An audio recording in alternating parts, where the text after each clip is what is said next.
Gara-gara sebotol minuman dia jalan sempoyongan. Hobi anak muda sekarang yang penting botol katanya. Kalau lagi kumpul-kumpul pasti ada botol. Tambah lagi sebotol lagi. Idi apa enaknya minum kok sampai berbotol-botol. Gara-gara sebotol minuman dia jalan sempoyongan.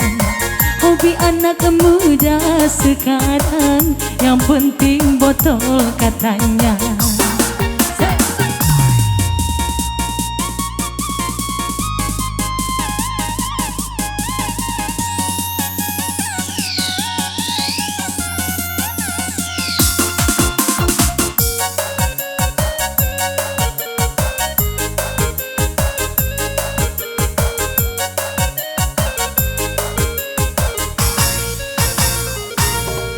Pusing karena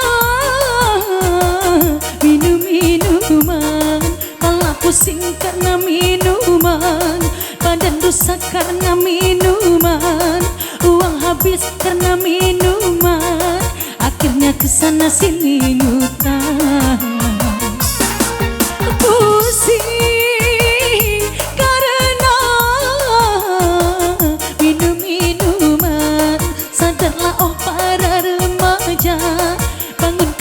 cita-cita demi kemajuan bangsa. Gara-gara sebotol minuman dia jalan sempoyongan. Hobi anak muda sekarang yang penting botol katanya.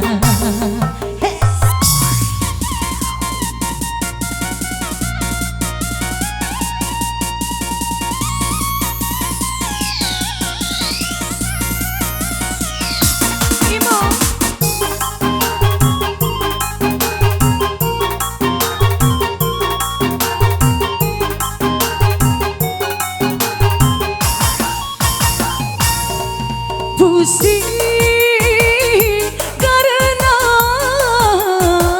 minum-minuman, malah pusing karena minuman, badan rusak karena minuman, uang habis karena minuman, akhirnya kesana sini ngutang.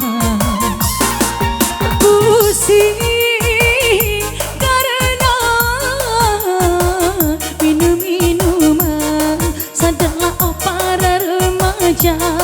bangunkanlah cita-cita demi kemajuan bangsa.